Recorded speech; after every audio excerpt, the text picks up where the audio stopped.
Bienvenue au rendez-vous de votre grande édition. Voici les grands titres. Une conférence internationale est organisée par le FPR Ingotani à Kigali ce samedi dans le cadre des festivités marquant le 35e anniversaire. Le nouvel évêque du diocèse catholique de Kibungo, Jean-Marie Vianney Twagirayezu, a été intronisé ce samedi.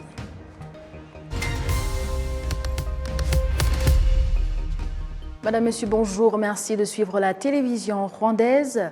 Une conférence internationale est organisée par le FPR Ingotani à Kigali ce samedi dans le cadre des festivités marquant le 35e anniversaire de FPR Ingotani.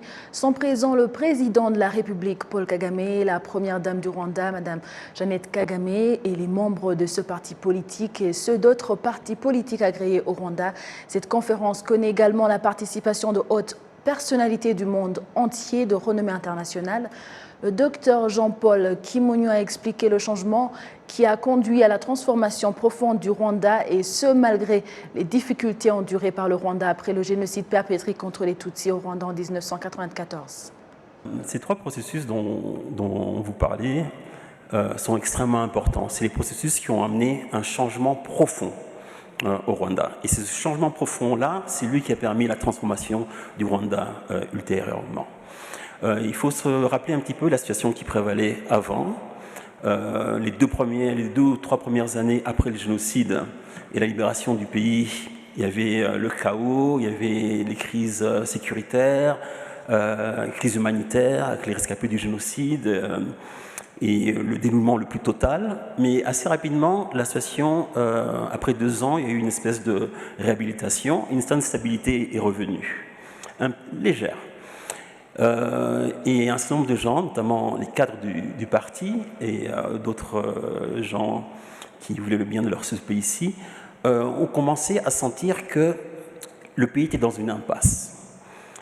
Impasse politique d'abord, avec le gouvernement de transition, avec des discordes qui n'en finissaient pas, des désertions, des trahisons, voilà, d'une part. Impasse aussi au niveau de la gouvernance, avec beaucoup de membres du gouvernement aussi qui faisaient preuve de corruption ou d'abus de pouvoir. Impasse au niveau de la sécurité quand même, parce qu'il y avait encore beaucoup d'insécurité, et puis aussi impasse parce que les gens avaient peur les uns des autres, et vraiment il y avait un sentiment que le pays n'avançait pas. Mais maintenant, de façon assez particulière aussi, une colère a commencé à monter contre un certain nombre de cadres supérieurs du parti, et notamment des dirigeants du parti. Et là, la critique a commencé à monter de façon extrêmement intense à partir de 1997. Mais pour être fair, la critique aussi a commencé aussi à l'intérieur du parti même. Mais à l'intérieur du parti, les discussions étaient très franches, mais à chaque fois, les solutions étaient plutôt bureaucratiques. Un comité, un code d'éthique et tout cela. Et quand ces critiques-là se faisaient, les critiques étaient toujours de façon générale. On ne pointait jamais le doigt sur qui était responsable de ces problèmes-là. Et le parti est arrivé à un moment de crise, et notamment une crise interne aussi. Et donc le parti a décidé d'organiser un congrès, même si ce n'est pas le nom qu'on avait donné à ce congrès-là, donc Kichukilo 1. Kichukilo 1 qui a été très important, mais qui s'est fait dans le calme et qui n'a pas vraiment satisfait les cadres du parti. La chose la plus importante qu'a fait Kichukuro 1, ça a été le vote des instances. Et pendant ce vote-là, les membres du parti ou les dirigeants du parti qui étaient teintés par des accusations de malversation ou de mauvaises pratiques ont été écartés. Mais ils ont été écartés un peu dans le non-dit. Et malgré une nouvelle direction politique, c'est à ce moment-là d'ailleurs que le vice-président, ministre de la Défense de l'époque, est devenu président du parti, les cadres n'étaient toujours pas satisfaits. Et donc la critique a continué aussi bien, et donc le parti a décidé d'organiser Kichukilo 2. Et cette fois, Kichukilo 2 était organisé de façon à ce que tout soit mis sur la table.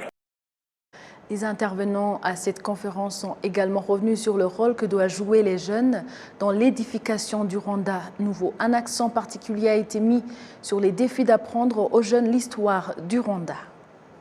Probablement pour la plupart des gens de ma génération, 94, c'est une année pivot.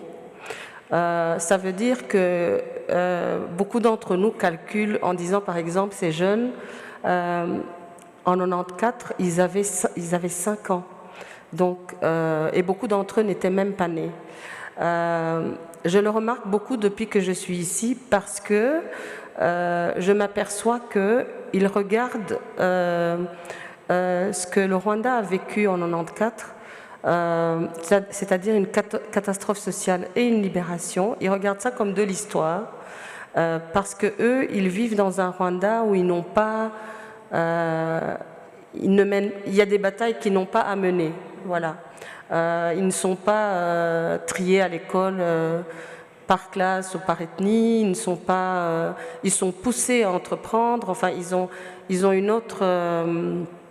Et surtout, ils vivent dans un pays en sécurité, très important. Et donc, moi j'ai l'impression que les jeunes, beaucoup de jeunes prennent ça pour normal, ce qui est normal, mais pour acquis surtout. Ce qui est plus préoccupant. Aussi, je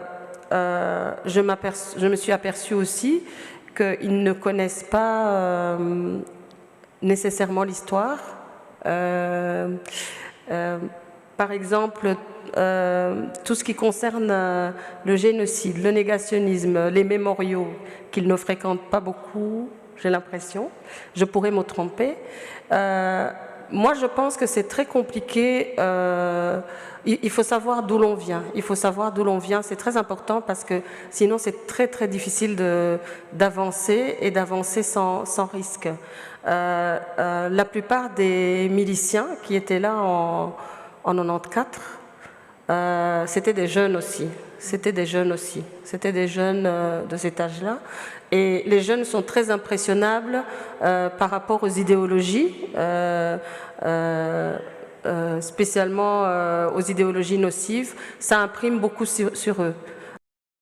Le journaliste et écrivain sénégalais Boris Boubacar Diop a fait remarquer que l'Afrique n'est pas encore totalement libérée. Il estime que le Rwanda a beaucoup à enseigner à l'humanité entière. Ce que je peux dire, c'est que le fait même que tant d'années, tant de décennies après les indépendances, on pose la question, comment prendre en charge notre futur, cela montre bien que nous ne sommes pas totalement libérés de notre passé, passé colonial et évidemment de toutes nos souffrances antérieures. Mais qu'on pose aussi la question ici au Rwanda, pour moi ça fait sens, parce que j'ai découvert le génocide des Tutsis, ça a coupé ma vie, je dirais, en deux, sans être vraiment, sans tomber dans le pathos. Et ce que moi j'ai appris, c'est que le Rwanda, c'est une leçon d'histoire. Une leçon d'histoire pour les Africains, comme moi, comme nous tous, mais aussi pour le reste du monde.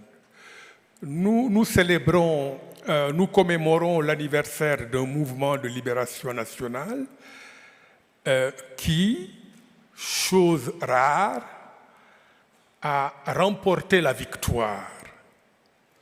Alors que lorsqu'il se battait, ce n'était pas vraiment le mouvement le plus connu, je dirais même, vous permettez l'expression, le plus sexy parmi les militants. Au fond, beaucoup de gens n'étaient pas vraiment intéressés. Donc, première chose, ce mouvement a triomphé. Et deuxième chose, ce mouvement, après avoir triomphé, a survécu a des démons internes, propres, comme l'a bien montré Jean-Paul Kimonyo, propres à tous les mouvements, est en train de bâtir une nation qui a valeur d'exemple sur tout le continent. Et moi, ça donne sens à cette phrase que j'entends souvent, à savoir que l'homme est au début et à la fin du développement. Et lorsqu'on se demande au fond, qu'est-ce qu'un écrivain a à dire sur le Rwanda d'aujourd'hui, ou même sur le génocide, je pense que la réponse est dans cette affirmation. Et très franchement, il y a ici beaucoup de jeunes qui n'ont pas connu le Rwanda. Je disais le Rwanda d'avant. Je disais ce matin à ma fille au téléphone, personne ne peut juger du Rwanda d'aujourd'hui s'il n'a pas connu le Rwanda d'avant. Place maintenant à la religion pour parler du nouvel évêque du diocèse catholique de Kibungo, Jean-Marie Vianney. Twagirayezu, qui a été intronisé ce samedi. Ces cérémonies ont été présidées par l'archevêque de Kigali, Antoine Cardinal Kambanda. Et le nouvel évêque de Kibungo, âgé de 63 ans, était avant sa nomination au directeur national de Caritas Rwanda. Il a promis aux fidèles de Kibungo une coopération pour le bien-être de la population en général. Le ministre de l'administration locale, Jean-Claude Moussabiman, a été le représentant du gouvernement rwandais dans ces cérémonies. L'annonce de la nomination de l'évêque de Kibungo a été faite le 20 février dernier. Le diocèse catholique de Kibungo compte 20 paroisses se trouvant dans les districts Goma, Kirehe, Kayonza, Rwamagana et Gatsibo. La création de ce diocèse remonte à 1968.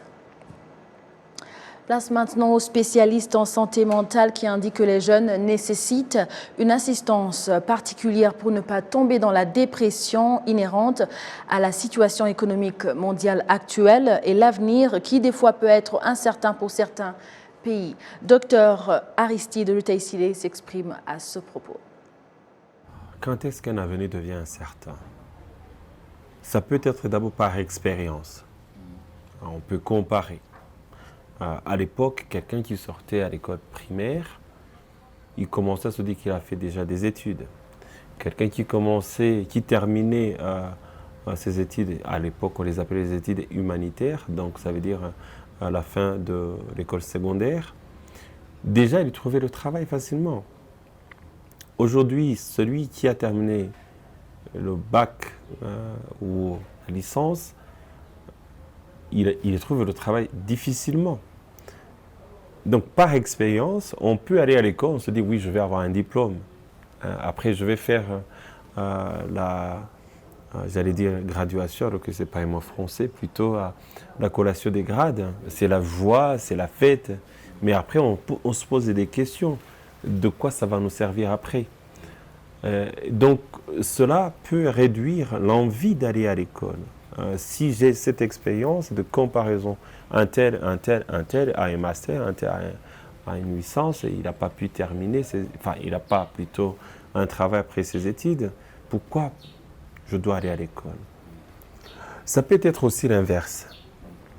Donc je vais faire beaucoup d'études parce que celui-là qui s'est arrêté sur le master, qui s'est arrêté sur la licence, n'a pas eu un diplôme, n'a pas eu un travail. Donc si j'avance encore et que je dévance pour être au doctorat ou à un niveau je ne sais pas quoi, ou d'autres diplômes ou d'autres certificats. Donc cela me donne déjà la place et aussi une anticipation pour trouver un job. D'autre part, ce n'est pas seulement par comparaison qu'on peut parler des choses dans ce sens. L'anxiété peut aussi venir de ce que les parents veulent des enfants. Mon enfant est intelligent, il doit être un ingénieur, il doit être un médecin, ils réussissent bien. Et dans ce sens-là, alors, l'angoisse et le stress commencent. Et l'enfant va aller à l'école, il va travailler, parce que ses parents ont décidé ce qu'il va être. Et là, alors, l'anxiété, le stress ne peut qu'augmenter. Ce n'est pas que ça, c'est aussi par rapport à des récompenses. C'est souvent qu'on dit aux enfants, si tu seras le premier, on va t'acheter un vélo. Ah, c'était ça à l'époque. Aujourd'hui, je ne sais pas ce qu'on propose aux enfants. Mais ces récompenses-là qu'on propose aux enfants ne les aident pas vraiment à suivre l'essence même de l'éducation et de l'enseignement. Parce qu'ils vont apprendre beaucoup de choses facilement ou difficilement avec un stress, avec l'anxiété, pour les oublier rapidement après. Parce qu'ils ont travaillé pour quelque chose. Donc ils ont trouvé la récompense et ils oublient ce qui a pu les amener sur cette récompense. Qu'est-ce qu'on peut dire d'autre? C'est aussi le système de l'éducation qui peut faire aussi quelque chose qui nourrit ce stress et cette angoisse. Qu'est-ce que je vais dire par là? C'est si je vais dans une école publique, je vais dire n'importe quoi, une école publique qui se trouve ici à côté, et qu'il y a une autre qui va dans une école où il y a des examens de Cambridge, ou d'autres examens, je ne sais pas, des systèmes internationaux, ces deux enfants-là, ils ne vont pas avoir le même stress et l'anxiété pour répondre à cette éducation. Celui qui est dans une école publique où il n'y a pas beaucoup d'exigences, il va suivre une école tranquillement, sans problème. Alors que celui-là qui a des exigences de « Ah, il y a un examen qui m'attend », non seulement c'est un examen national, mais aussi il y a d'autres examens que les autres ne font pas. Et là, ça va augmenter et à la fois l'anxiété et l'angoisse.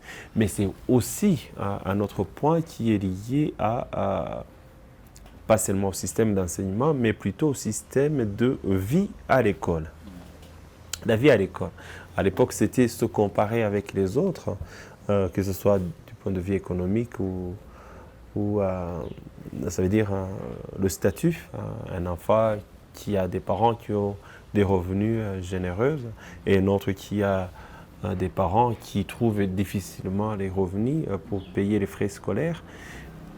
Ça aussi, ça peut augmenter cela. Donc, si j'échoue alors que mon père ou ma mère a vendu son champ ou ses chèvres ou ses vaches pour pouvoir payer mes études, et comment je vais m'en sortir? Ce stress peut aider, cette anxiété peut aider, mais ça peut aussi gâcher la vie de l'enfant, dépendamment de ce qu'on attend de lui et aussi de ce qu'on a dépensé sur lui.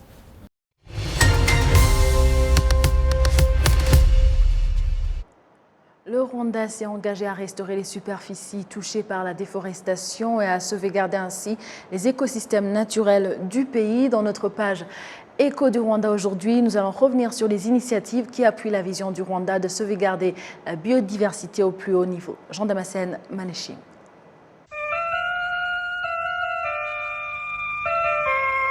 Le Rwanda est couvert d'écosystèmes diversifiés. Écosystèmes naturels constitués de forêts de montagne, de savanes, de milieux humides et aquatiques, écosystèmes modifiés par l'action de l'homme, composés de boisements et de zones cultivées. Tous ces écosystèmes hébergent une richesse floristique et faunistique. La flotte du Rwanda comprend des centaines d'espèces végétaux supérieures et de végétaux inférieurs. Certaines d'entre elles ont été domestiquées depuis longtemps et sont aujourd'hui la base de l'alimentation humaine. D'autres sont destinées à l'usage commercial et médicinal. D'après la littérature du Rwanda, le pays était couvert d'écosystèmes naturels depuis les origines. C'est pourquoi les initiatives visant à sauvegarder ce patrimoine important s'observent et se multiplient dans le pays. Impamvu twibanda ku biti gakondo ni ukubera ko ibiti gakondo biri kugenda bicika. Turagira ngo byongere bigaruke kugira ngo n'umwana wawe cyangwa se umwuzukuru wawe azabona igiti nk'icyo nawe wabashije kubona. Si nous nous concentrons sur les arbres naturels, c'est qu'ils étaient en voie de disparition. Nous voulons les restaurer pour donner la chance à nos descendants de le connaître comme nous tous. Deuxièmement, ces arbres sont importants d'abord pour les animaux et les humains qui peuvent s'en servir comme médicaments beaucoup plus que les arbres non naturels.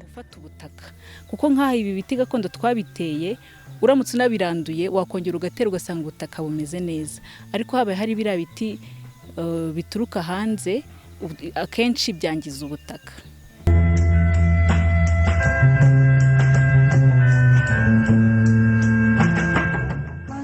Les écosystèmes naturels du pays sont constitués essentiellement de forêts, de savanes, de lacs, de rivières et de marais. Ils renferment une biodiversité adaptée à chaque milieu. Ces écosystèmes contiennent d'importantes aires protégées dont les parcs nationaux, tels que le parc national de la Kagera, le parc national des volcans, le parc national de Nyungwe, ainsi que le parc de Gishwa-Timukura. Le docteur Olivier Nsengimana, l'un des partenaires du pays dans la sauvegarde de la biodiversité, estime que les efforts du gouvernement du Rwanda doivent être appuyés et accompagnés par les initiatives privées. Notre pays a fait beaucoup d'efforts pour protéger nos parcs, mais quand même pour protéger des animaux sauvages, nous avons besoin de créer d'autres petits espaces pour des animaux de la faune sauvage. Il y a des animaux qui volent, il y a des animaux qui bougent, qui quittent d'une place à l'autre. Donc nous avons choisi cette place parce que nous voulions que ça serve vraiment de la place pour la biodiversité. Et notre objectif, ce n'est pas seulement de restaurer pour la biodiversité, pour les animaux sauvages, c'est de restaurer aussi pour les humains.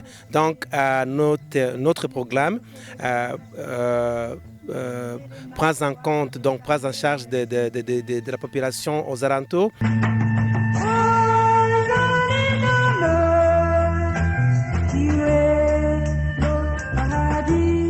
Le docteur Nsengimana explique également le choix de restaurer l'écosystème naturel, qui est d'une grande utilité pour la vie humaine.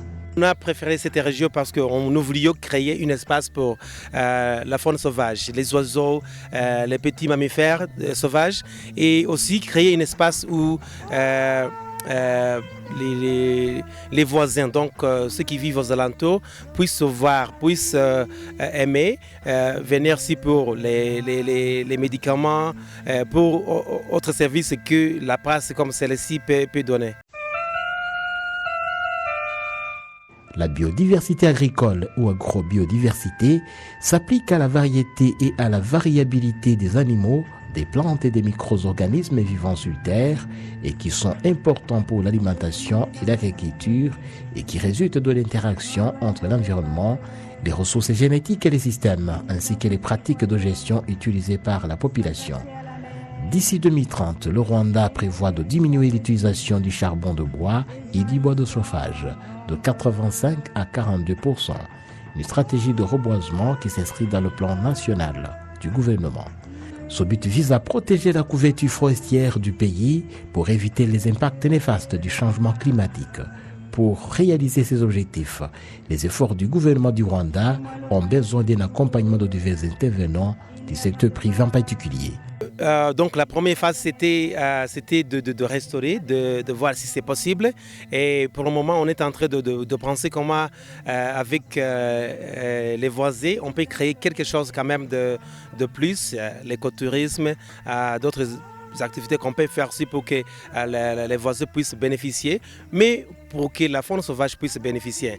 Et aussi, donc, ce que nous voulons faire, c'est de créer un modèle pour que d'autres programmes de restauration puissent venir ici voir ce qui marche, ce qui ne marche pas. Nous sommes prêts pour partager nos leçons, les leçons qu'on a eues, et nous sommes prêts pour partager donc, les semences parce que vous voyez les arbres sont grandis, en tout cas ça se voit à l'œil nu. Nous sommes prêts pour partager. Nous voulons que cette restauration qui s'est faite ici contribue de plusieurs manières. Créer des emplois, créer des opportunités d'écotourisme, mais de créer aussi un modèle pour que les autres programmes puissent venir voir ce qu'on a fait et puis répliquer ça dans notre pays. Parce que notre organisation ne peut pas faire tout ça dans notre pays. Nous avons besoin de travailler ensemble avec le gouvernement, avec d'autres organisations qui sont dans la restauration et la protection de la nature. Avec la vision 2020, le pays s'était assigné la tâche de couvrir la superficie nationale de forêt à la hauteur de 30%, une projection qui est déjà dépassée d'après les statistiques des organes en charge de la protection de l'environnement au Rwanda. Dans cette campagne de restaurer les aires protégées et les écosystèmes naturels, plus de 60 hectares ont déjà recouvré la physionomie naturelle, dont 25 hectares de marais et 35 de forêts ordinaires. Ces travaux ont généré de l'emploi occasionnel à plus de 500 citoyens ordinaires, une trajectoire qui continue.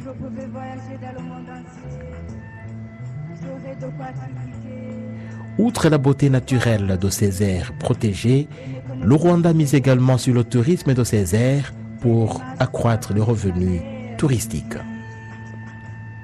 Jean-Thomas Manishimi pour la télévision rwandaise.